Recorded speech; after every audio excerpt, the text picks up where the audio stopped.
Yo, what's going on YouTube? It's your boy Otaku having coming at you with another anime review. Today I'll be starting off Bungou Stray Dogs. If I'm saying that correctly, I'm probably not, but this anime is about basically detectives with supernatural powers.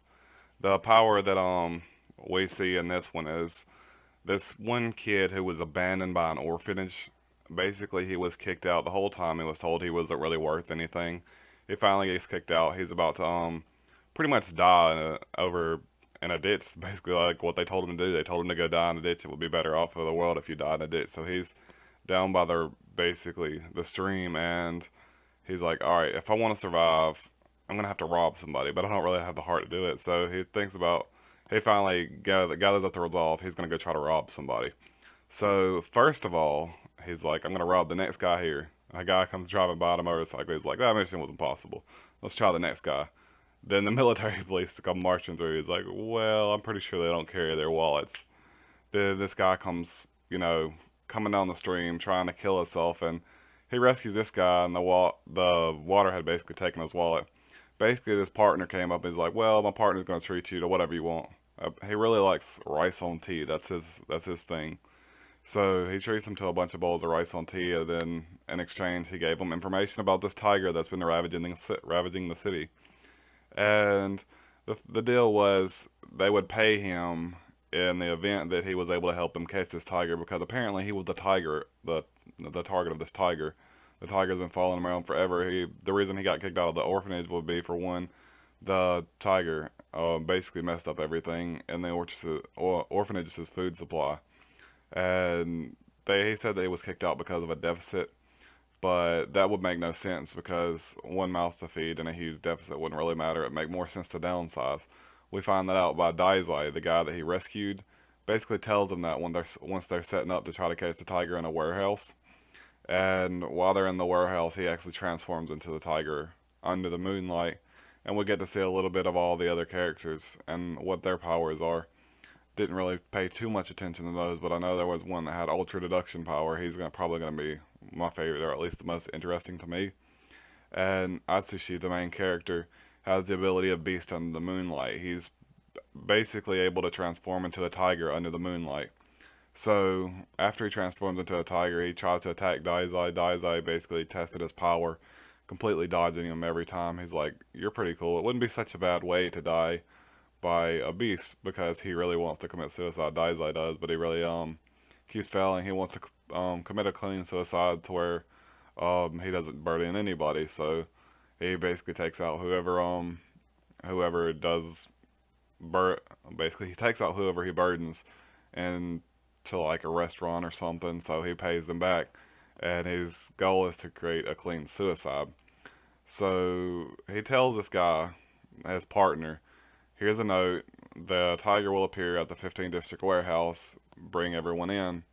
So he brought on people that wasn't even on call, and he didn't even really need them because he already knew who the tiger was. He'd already deduced it, so his deduction ability is actually very good as well. So the his partner got mad basically. He had to bring all them dudes in. He's like, well, I've already made a decision. He's gonna make this guy his partner. Also, how he got away from the tiger was his ability. His ability is not human ability. He has the ability to stop anyone's power, nullify anyone's power just by touching them. But he didn't completely nullify Atsushi's power because he wanted Atsushi to see exactly what he had been doing. So when Atsushi woke back up, he's like, "Do you remember anything that happened?" "No, you don't." "I know he don't," is what he said. Basically, he didn't remember anything. He said, "Well, take a look at your hand." So he pulls up his hand, and it's a tiger paw, and he's able to control it. So he's all freaking out. He's like, well, from this point on, you're gonna become one of us, Atsushi. So that's what Daizai told Atsushi. So Atsushi's now a member of the detective agency, well, the supernatural detective agency, because each and every one of them have a different power. So we'll get to see more about their powers later on. As I said, the one I'm most interested in right now is the ultra deduction power. Because let's face it, Beast on the Moonlight, that's really not that cool. Um, Now, not human, or no longer a human is what it's called, is pretty interesting because you can nullify any power just with a single touch. That's awesome.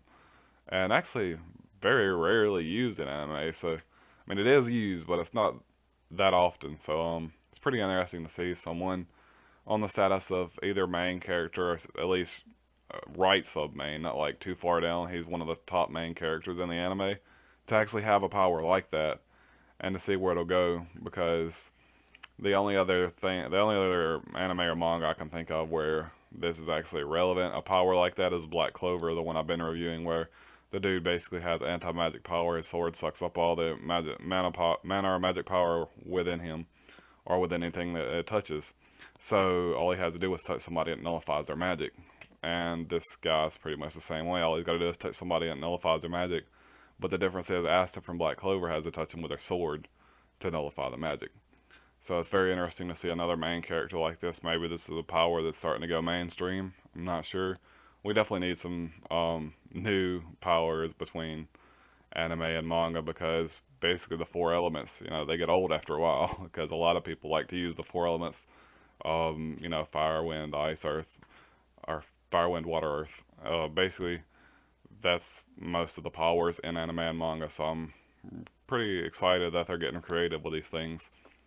But that's all for this episode, guys. I'm gonna give it an 8 out of 10. It was a pretty good, decent starter episode, but there wasn't anything that really hooked you on the starter episode. I think that'll come later after a little bit of plot progression and development. They need development for a detective series to start off good.